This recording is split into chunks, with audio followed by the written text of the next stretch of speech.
the longest time, Lycan and Helm the Dominator were inseparable. All the Lycans were rushing the item, but nowadays most Lycans are rushing Necro 3 and then either skipping Dominator entirely or getting it eventually. So we're going to explore in this video why this trend exists, and we'll talk about when you still want to go for Dominator. And then in general also we're going to look at all the skill and item build choices on Lycan. Lessons that cannot be unlearned. So let's start with the skill build, which for the most part is very straightforward for Lycan. So you always want to max out your wolves first. You always get level 1 wolves at level 1 just for scouting, for last sitting and so on. These wolves, they are your bread and butter skill. Wolves do so much damage, so if you're a naked Lycan at level 7, those level 4 wolves, each of them individually does about as much damage as your main hero does. So just a huge boost to your damage, and you definitely want to max this out ASAP. The one caveat to this is that level 2 wolves are actually not that much stronger than level 1 wolves. They do slightly more damage, slightly faster attacks, slightly more HP, but it's not a huge difference. So if you're at level 3, there is definitely an argument to be made for getting a second level in Feral Impulse over a second level in Summon Wolves, and then of course for level 4 and 5 he would get those wolves.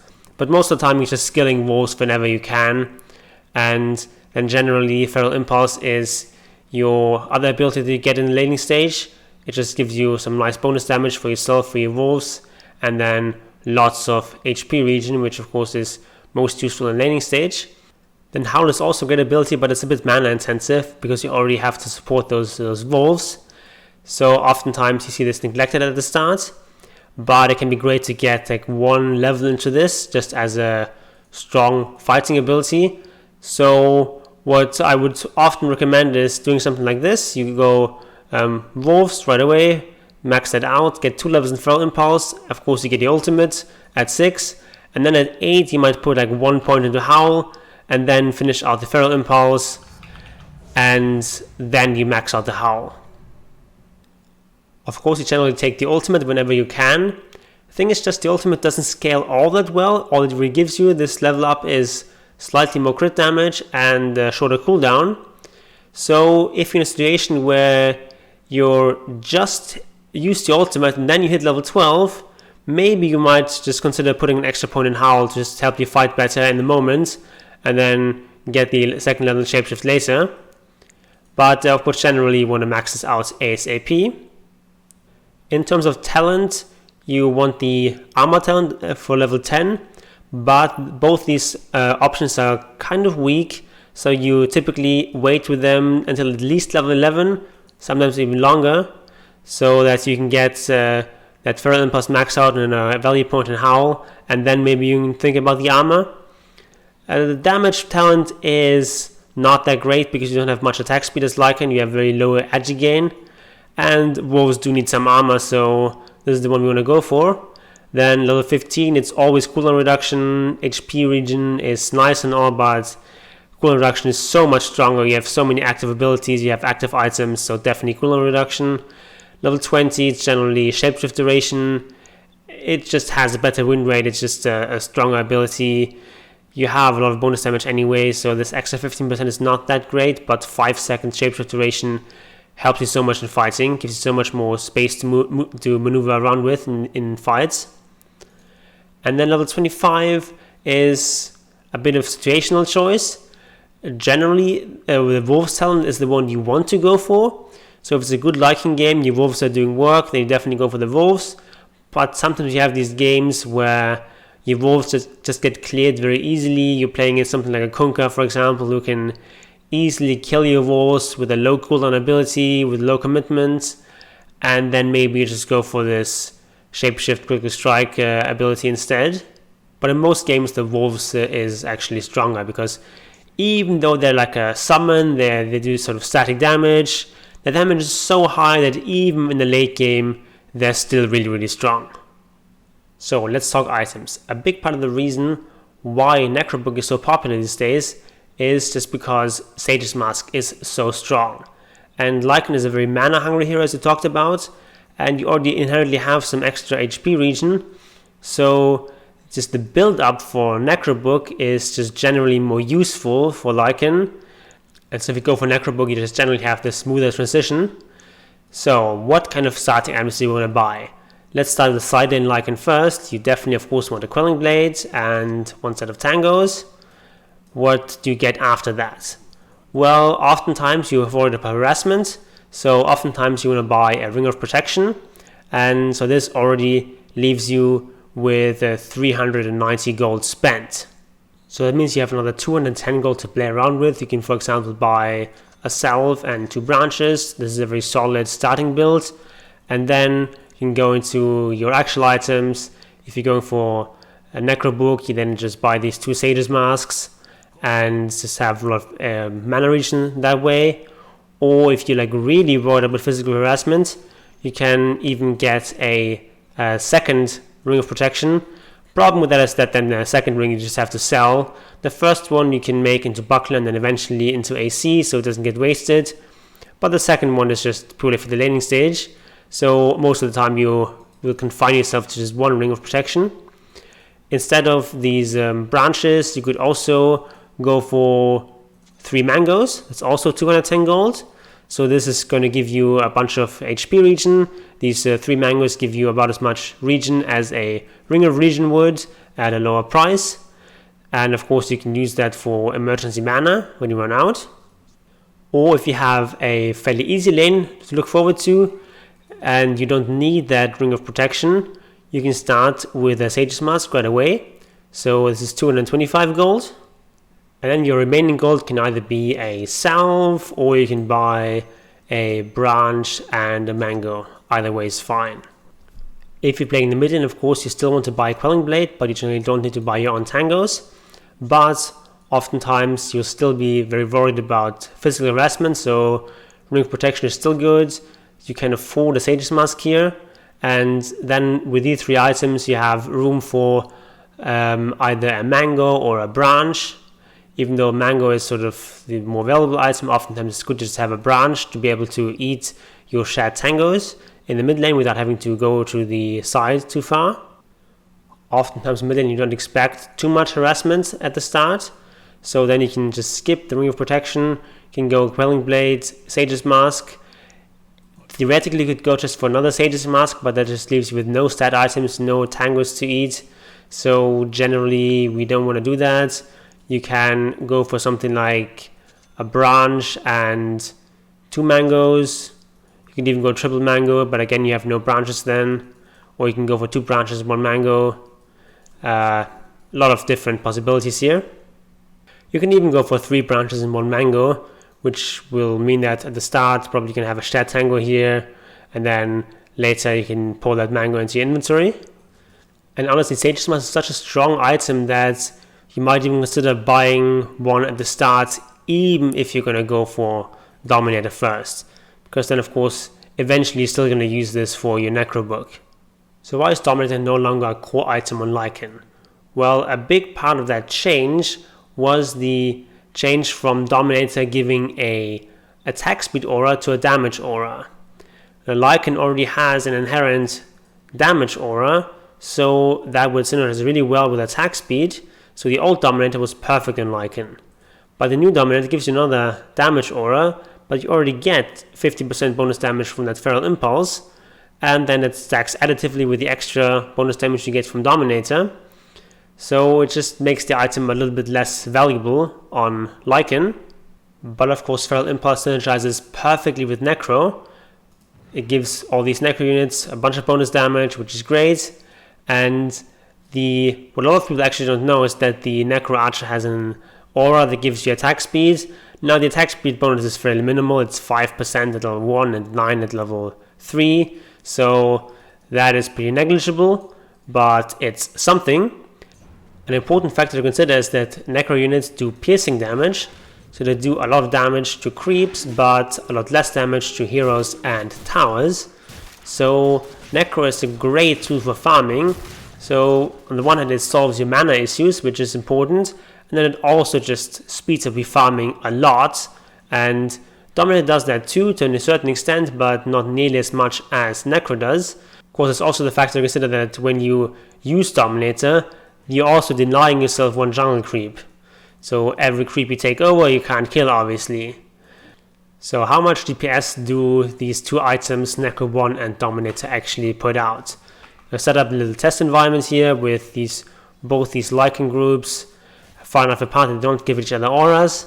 So you can see right now our Necro 1 Lycan is doing a little bit more DPS, around like 340, 350, whereas this one is around 310. So with a Centaur, definitely Lycan 1 does more damage to heroes. So here's the same test again with a Direwolf Alpha this time instead of a Centaur. And as you can see, the damage is pretty similar. It's kind of random depending on crits and such, but in general about the same DPS.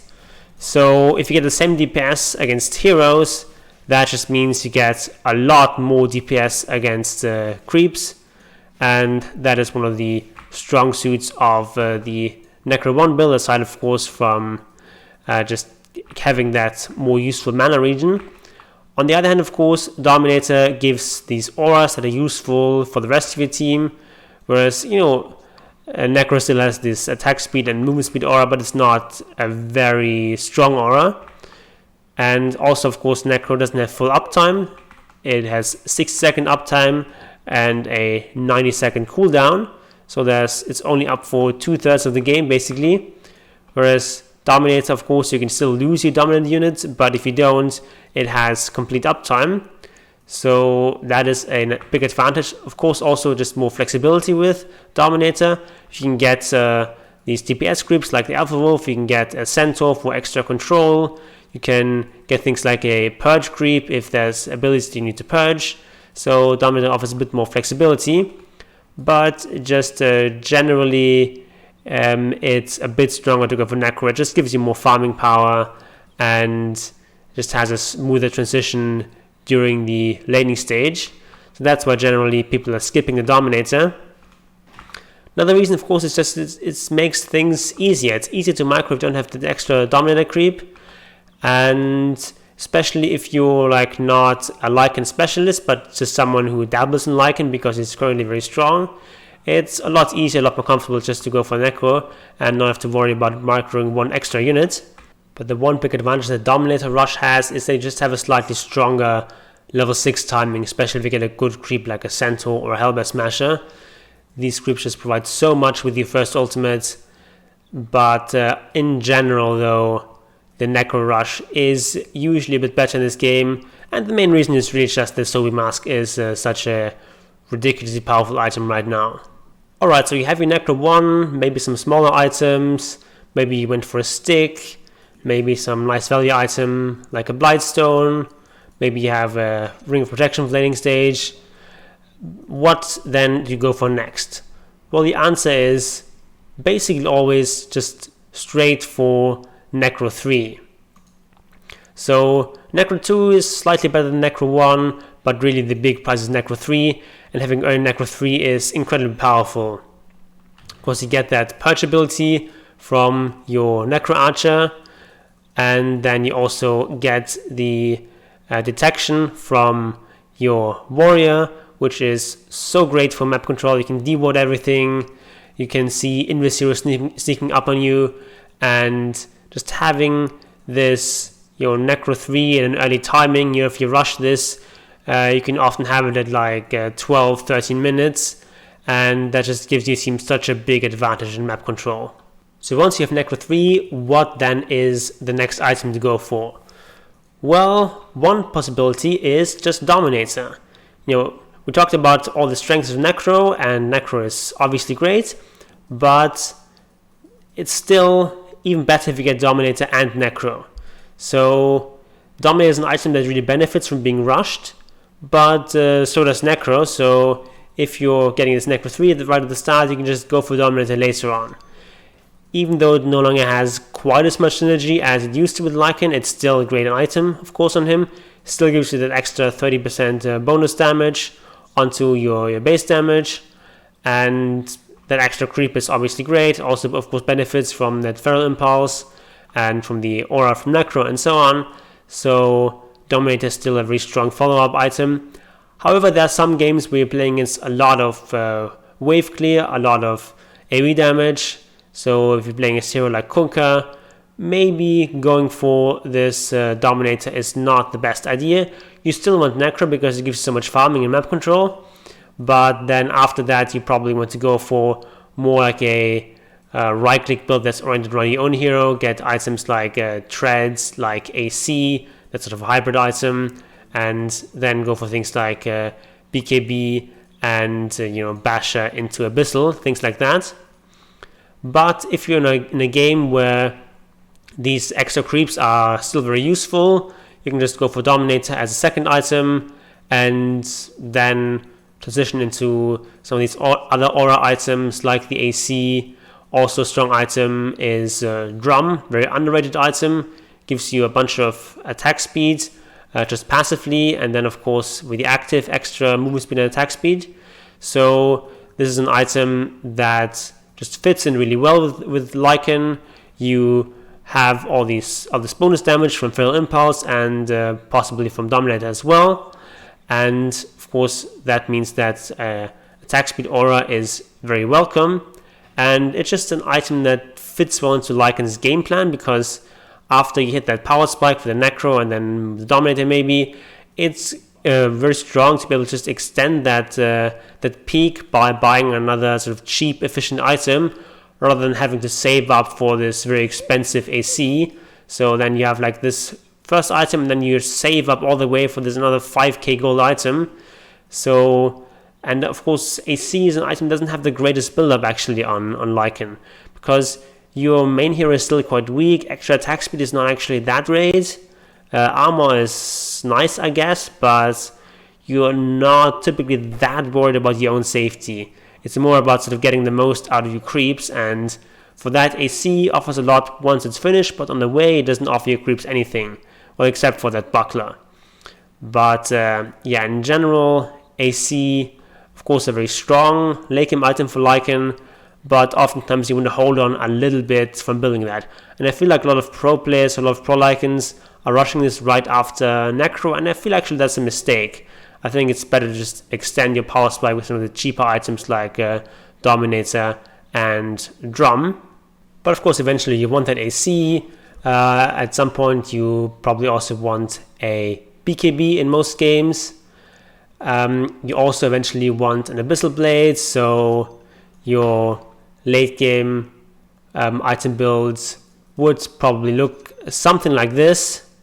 And then last item, I don't know, it doesn't really matter. Typically you want to end the game before that, but you could go for something like an MKB if you're having a problem with evasion.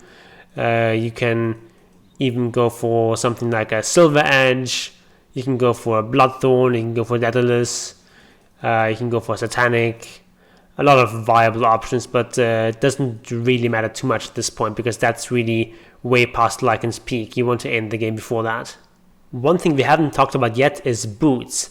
And Lycan of course has the ultimate that allows him to move at more than max movement speeds, and having boots in this state is irrelevant because you're always at 650 movement speed. But of course you're not in your ultimate for most of the time, so boots can still be a strong item, and typically you want to go for this Necro 3 and then possibly Dominator if you want to go for that. And I feel like then is a good point to get boots and actually just go for treads right away. So some people are just skipping boots entirely, some are just getting brown boots. I feel like at this stage of the game here, when you have these kinds of items, it's a good point to just buy these treads, fairly cheap item, fairly efficient, and it's just a value item for that one slot. A great thing about Lycan is that he's not a very selfish hero. So once you have this core item of Necro 3, you're quite free in what you want to buy. So if, for example, your team really needs someone to build a pipe and no one else in the team is really suited for that, you can just go and build a pipe. It's not ideal for your game plan, but you can definitely do it if your team needs that. Same thing with the Crimson Guard. Ideally, you want to go for that Abyssal, but if your team needs the Crimson Guards, you can definitely buy it. Lycan is generally a very strong mid-game oriented hero, and you're really not going to scale into a hardcore late game carry anyway, so you might as well buy these teamfight items your team needs. So now you know everything you need to know about skill and item builds on Lycan, but what about actually controlling all these units? Well, I've got you covered. Just click the video on the screen here. It's going to take you to my Lycan micro guide, and if you haven't already, please subscribe to this channel and ring the bell for more excellent content on Lycan and other micro heroes, and all is willing, I'll see you next time.